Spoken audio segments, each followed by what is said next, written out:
नमस्कार, मी कोकणकडनं सुचिता स्वागत करते तुमचं पुन्हा एकदा माझ्या नवीन अशा व्लॉगमध्ये। आज मी आले सुलोचना बोटिंगमध्ये। तुम्हाला माहिती आहे का, संथ पाण्यामध्ये बसून आपण निसर्गाचा आस्वाद घेऊ शकतो आणि तोच आस्वाद घेण्यासाठी मी तुम्हाला इकडे घेऊन आले। सो तुम्हाला आता मी या शांत पाण्यातून बोटिंग सफारी कशी केली जाते, इथे आपण काय काय पॉइंट्स बघणार आहोत सगळं दाखवणार आहे। सो व्हिडिओ पुढेपर्यंत नक्की पहा। ते समोर बघताय ते कांदळवन आहे। तिथे गेल्यानंतर आपल्याला खूप सुंदर पक्षी, वटवाघूळ बरंच काही पाहायला मिळतं आणि समुद्र बघताय म्हणजे पाणी बघताय इतकं शांत आहे।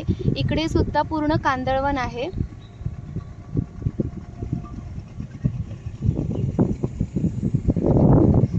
आणि ही आहे आपली बोट, सुलोचना बोटिंग।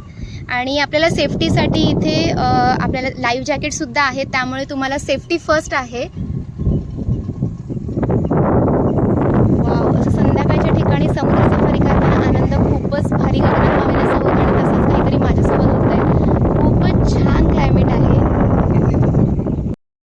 तर या मंदिराकडे आम्ही उतरवतो, म्हणजे आता जसा सिच्युएशन आहे। या समुद्र सफारीतून जाताना आपल्याला एक सुंदर असं पांडवकालीन मंदिर दिसतं, बघू शकता तुम्ही।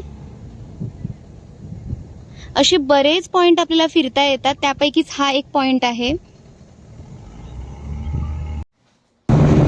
बघू शकता तुम्ही, मालावल बॅकवॉटर सफर हा कोकणातील सगळ्यात प्रेक्षणीय स्थळ झालेला आहे सध्या तरी। कारण तुम्हाला माहिती आहे की आता गव्हर्नमेंटने लाईट हाऊस आणि म्हातारीची चूल बघण्यासाठी बंदी केलेली आहे। आता थेट ऑक्टोबरला चालू होणार आहे, आय थिंक सो 26 ऑक्टोबरपासून सुरू होणार आहे। तोपर्यंत काय करायचं तर सुंदर खाडीतून तुम्ही या बोटिंग सफारीचा आनंद घेऊ शकता।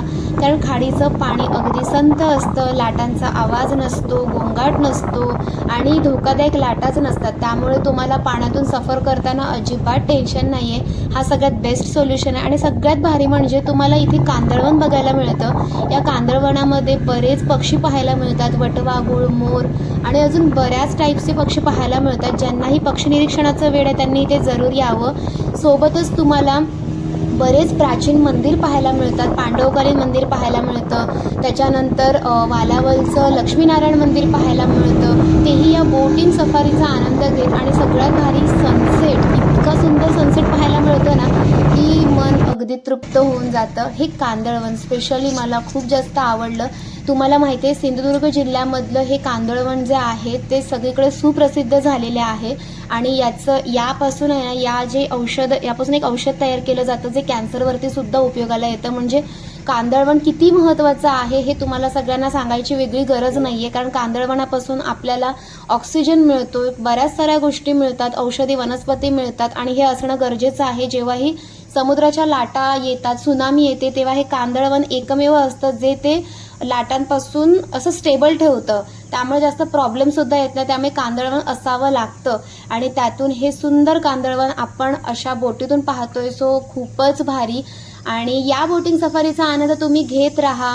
आणि आता तुम्हाला माहीतच आहे की मालवण फिरायला येत आहे, सिंधुदुर्ग फिरायला येत आहे, तर तुम्ही फक्त हे बॅकवॉटर सफरच करू शकता। त्यामुळे लवकरात लवकर या। हे सुद्धा बंद होणार आहे, कारण का याची सुद्धा डेट आहे, आय थिंक या महिन्याच्या एंडिंगला बंद होऊन जाईल। तर तुम्ही पटकन व्हिडिओ बघत असाल तर हे नक्की व्हिजिट करा तुम्ही इकडे। वाव, खूप सुंदर सनसेट।